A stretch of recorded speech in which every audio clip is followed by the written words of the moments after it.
Halo semuanya, perkenalkan nama saya Priscilia dari kelas 14 PS6.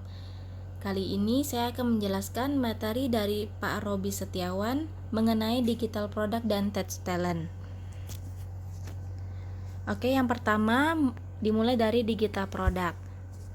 Untuk digital product ini yang akan saya jelaskan itu definisi, jenis-jenis dan contoh produk digital, dan keuntungan produk digital. Kita mulai dari definisi.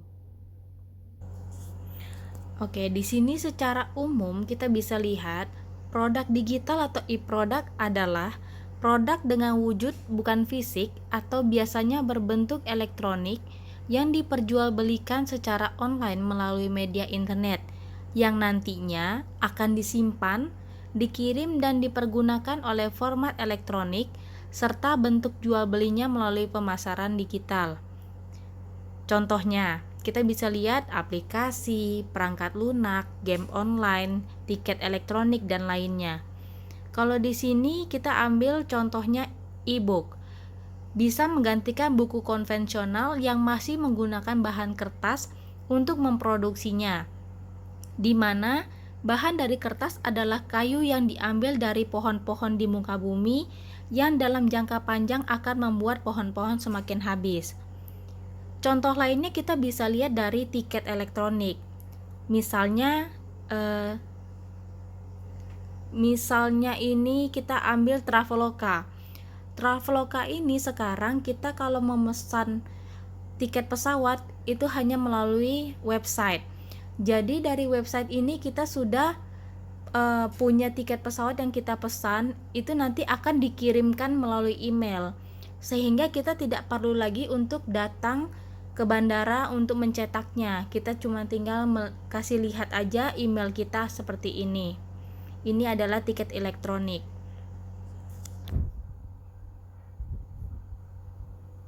Yang berikutnya yang akan kita bahas jenis dan contoh. Jenis yang pertama, software. Aplikasi atau apps saat ini begitu populer keberadaannya seiring dengan kemajuan perangkat elektronik seperti smartphone. Aplikasi umum yang digunakan oleh pengguna smartphone adalah Play Store dan App Store. Yang kedua itu e-book. Buku elektronik saat ini juga semakin populer dan menggantikan keberadaan buku konvensional dikarenakan mudah dibawa dan bisa dibaca kapanpun dan dimanapun.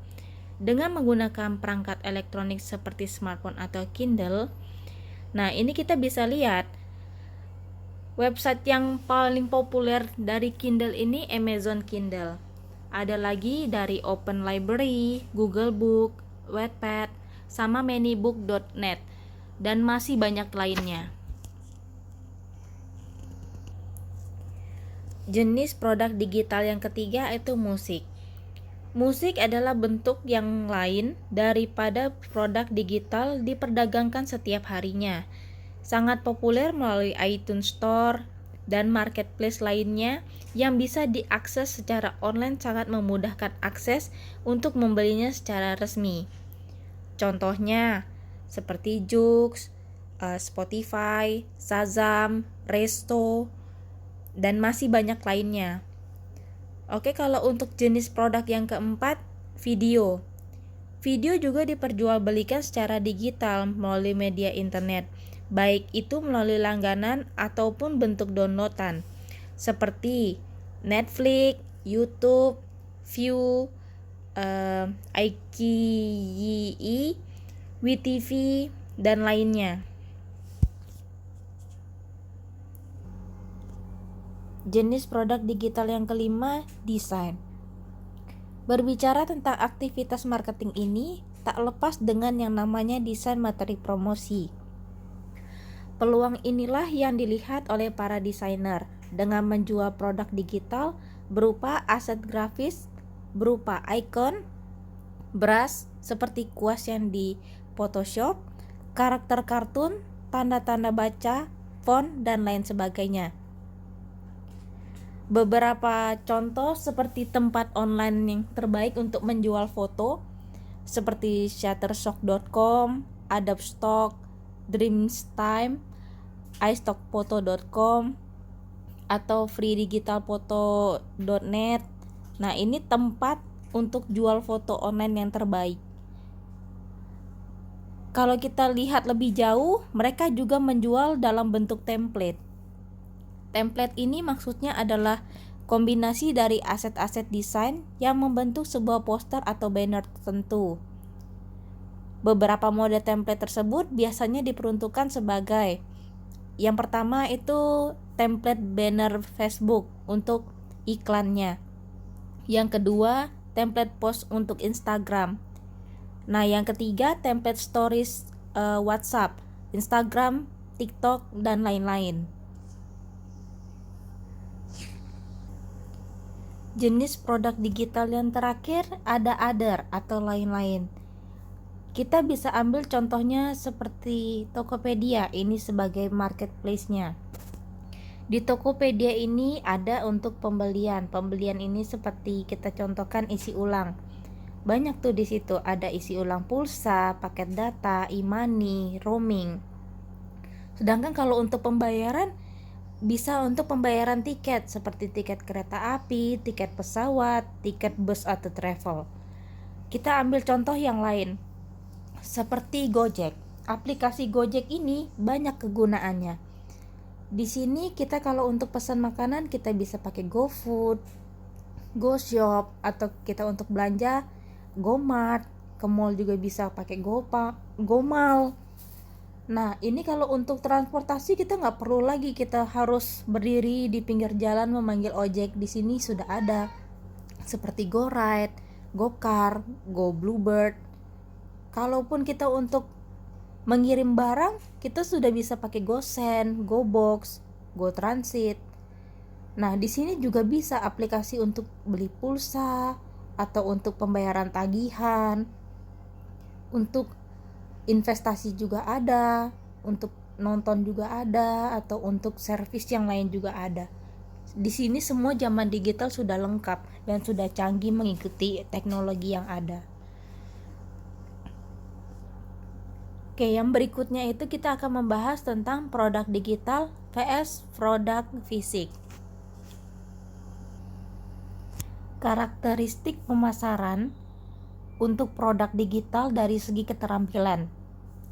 Kebanyakan IT minded paham menggunakan komputer dan internet, sedangkan produk fisik sedikitnya IT minded yang paham menggunakan komputer dan internet. Dari segi anggaran, produk digital menengah ke atas berani mengeluarkan budget yang besar apabila produk yang didapat sesuai dengan yang dibutuhkan, sedangkan produk fisik rata-rata low budget, tidak mau mengeluarkan uang banyak, menggunakan internet untuk mencari produk dengan harga yang terjangkau. Dari segi tujuan online, untuk produk digital, mencari produk yang bisa mengatasi masalah yang sedang dihadapi. Sedangkan untuk produk fisik, mencari informasi produk yang akan dibeli. Segi kepastian membeli.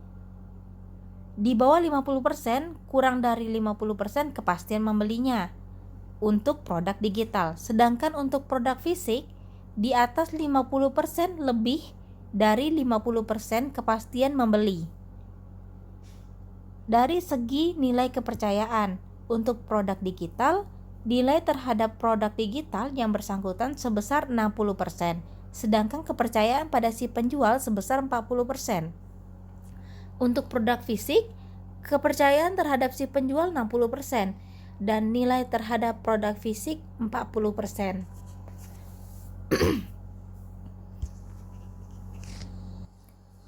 Berikutnya yang akan kita bahas tentang keuntungan digital produk. Yang pertama, mengurangi biaya produksi.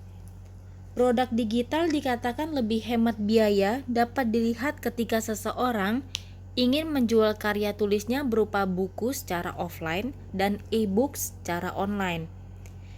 Bisa kita bandingkan jika penulis menjual buku secara offline berupa produk fisik, maka membutuhkan biaya besar untuk mencetak buku. Tapi jika secara online, Biaya mencetak buku tidak diperlukan karena memperbanyak jumlah produksinya hanya dengan copy paste saja. Yang kedua, mudahnya jaringan bisnis.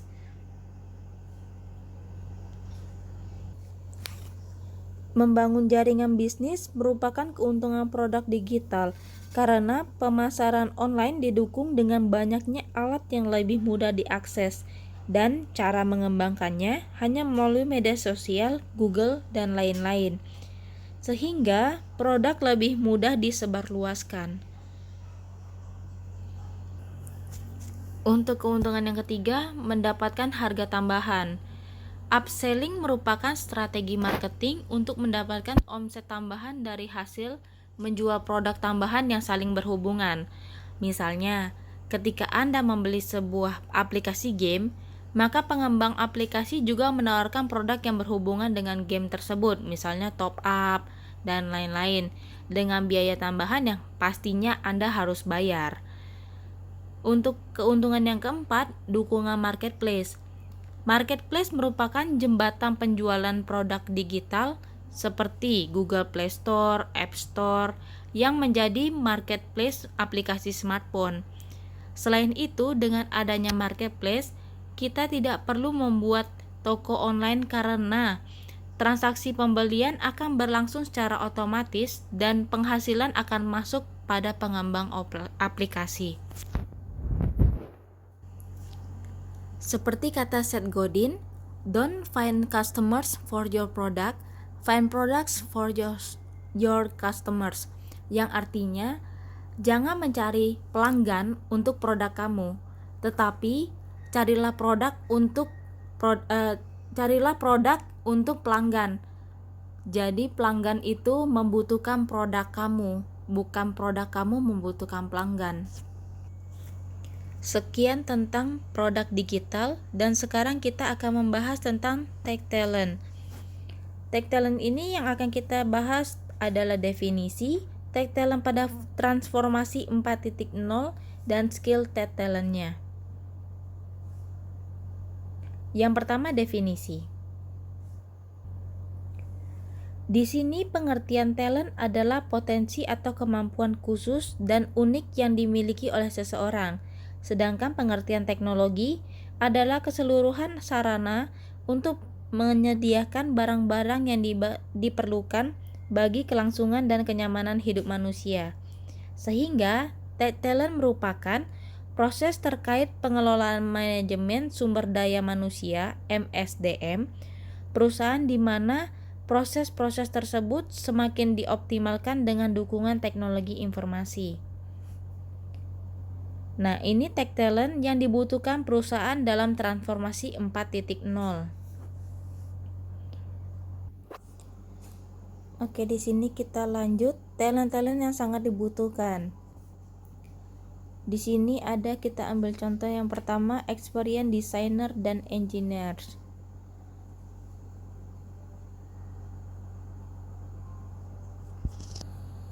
Oke, di sini kita akan jabarkan dulu talent-talent yang sangat dibutuhkan seperti yang tadi sudah saya bilang, experience designer dan engineers. Yang kedua, product owners. Yang ketiga di sini ada scrum master dan agility coach. Yang keempat, ada next gen machine learning engineers. Yang kelima ada full stack architect. Yang keenam, yang terakhir, ada DevOps engineer. Oke, untuk pengertian yang pertama, experience designer dan engineers. Dengan desainer berpengalaman secara khusus berfokus pada hati pelanggan melalui penelitian etnografi, human-centered design, dan siklus test and learn yang cepat. Perusahaan dapat semakin cepat memenangkan hati pelanggan. Contohnya, front and mobile engineer yang biasanya merupakan software engineer berpengalaman 3 hingga 5 tahun dalam membangun antarmuka pengguna seluler dan web yang berkinerja tinggi, dapat diskalakan dan elegan. Yang kedua ada Scrum Master and Agility Coach. Agile development, di mana perangkat lunak berkembang pesat dalam siklus berulang, adalah inti yang menggerakkan mesin teknologi. Scrum Master membutuhkan bukan hanya kepemimpinan yang hebat dan memampukan timnya, tetapi juga pemahaman yang mendalam tentang teknologi dan kemampuan untuk menyelesaikan masalah dengan cepat. Sama pentingnya dengan Scrum Master di tingkat tim. Untuk mengukur budaya agile di seluruh organisasi, Anda membutuhkan agility coach. Yang ketiga, product owners. Peran ini sering disebut dengan mini CEO. Suatu produk digital yang pemilik produk dapat menjelaskan definisi visi suatu produk atau layanan, diperdayakan sepenuhnya untuk membuat keputusan yang memberikan nilai bisnis yang tinggi, dan berfokus pada KPI untuk melacak kemajuan. Pemilik produk bekerja langsung dengan pengembang, insinyur, desainer, dan pemangku kepentingan lainnya dalam bisnis setiap hari. Full Stack Architect. Full Stack Architect harus fasih di semua komponen teknologi yang mencakup antarmuka pengguna web atau seluler, layanan micro middleware, dan database backend, serta memiliki kedalaman di satu atau beberapa area. Ketika bisnis semakin terlibat dengan ekosistem teknologi eksternal, Full Stack Architect dapat memberikan keahlian dalam perangkat lunak paket pihak ketiga, kelancaran dalam beberapa teknologi berkembang biak terbaik, dan pengalaman dengan strategi integrasi multiteknologi. Next Gen Machine Learning Engineers. Ketika perusahaan bergerak menuju pembelajaran mesin, mereka membutuhkan generasi baru insinyur perangkat lunak yang tahu cara menggunakan data, dapat memprogram dalam lingkungan komputasi yang scalable, misalnya cloud, Hadoop, dan lain-lain, serta memahami cara memperbaiki algoritma dalam kode perangkat lunak mereka. Mereka fasih dalam teknik komputasi distribusi, memiliki pengalaman menggunakan algoritma pembelajaran mesin yang berbeda serta penerapannya secara efektif. DevOps Engineer. Dengan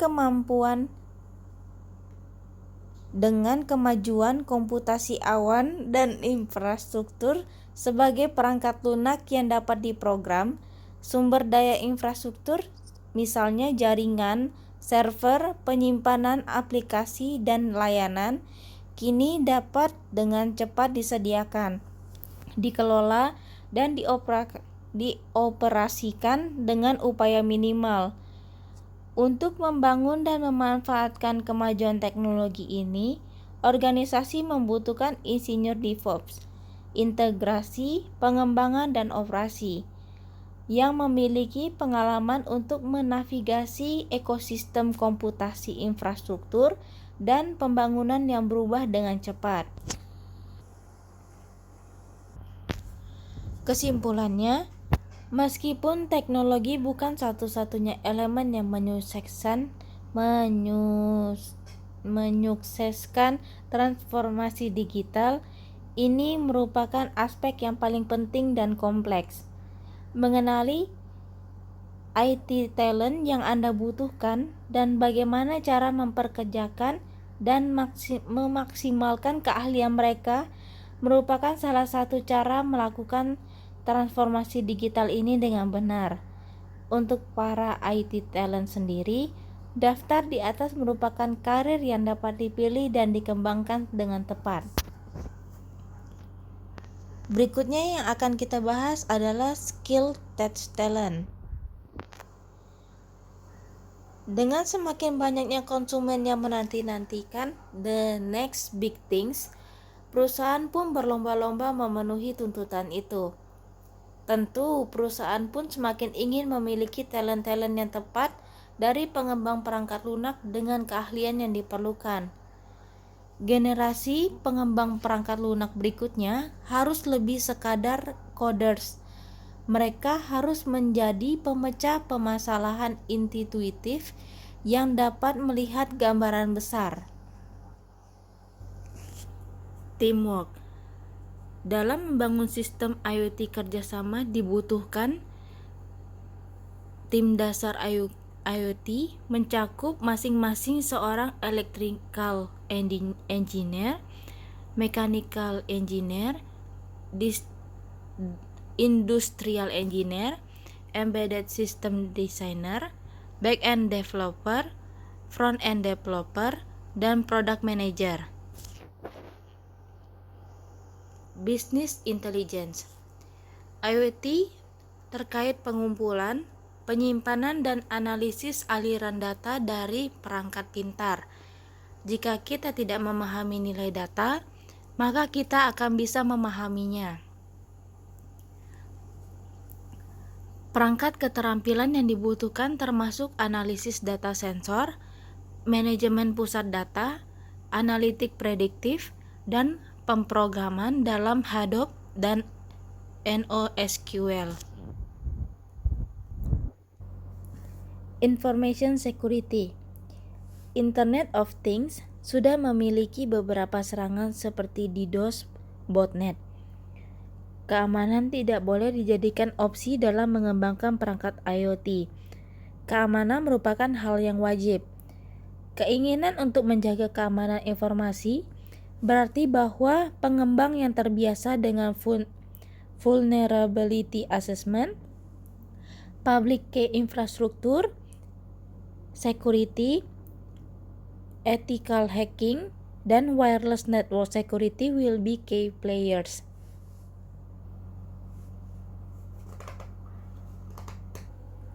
UI or UX design merupakan pengetahuan umum jika konsumen tidak akan membeli produk yang tidak bisa mereka gunakan. Antarmuka antara alat dan konsumen gunakan haruslah efektif dan mudah ramah pengguna. Responsive web design dan service design merupakan skill yang sangat dibutuhkan pada aspek ini. Mobile development mengontrol 90% pasar Android dan Apple iOS membutuhkan pengembang dan merupakan bahan utama terkait perangkat IoT yang nantinya akan dikelola melalui smartphone.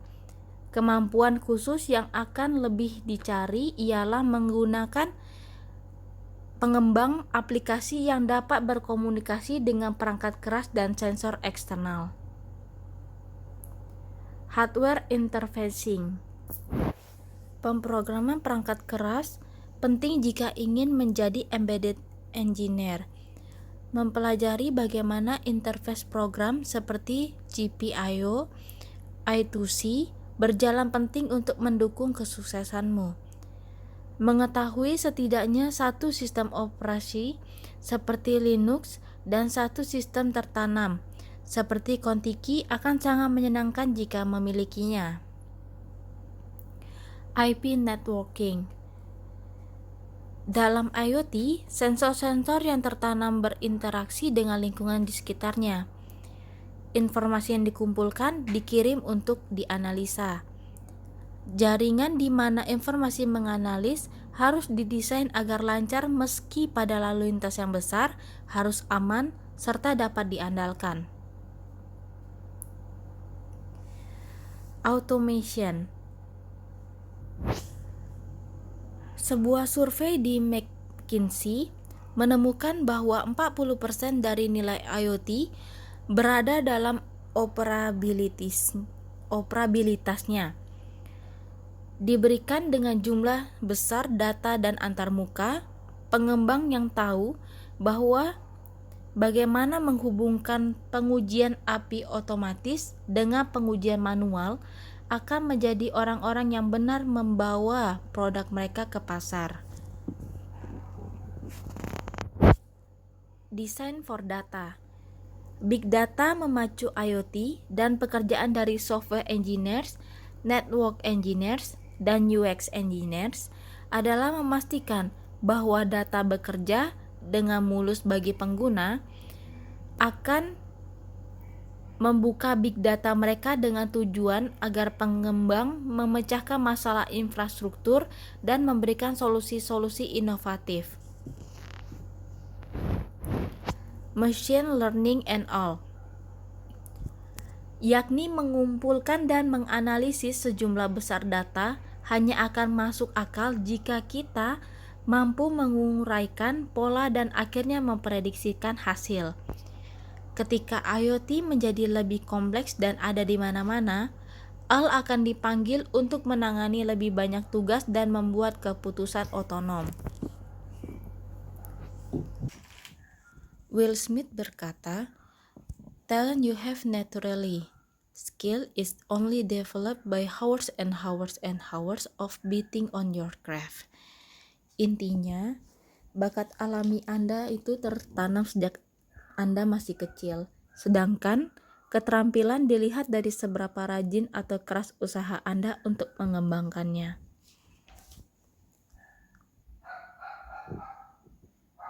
Sekian penjelasan dari saya, terima kasih.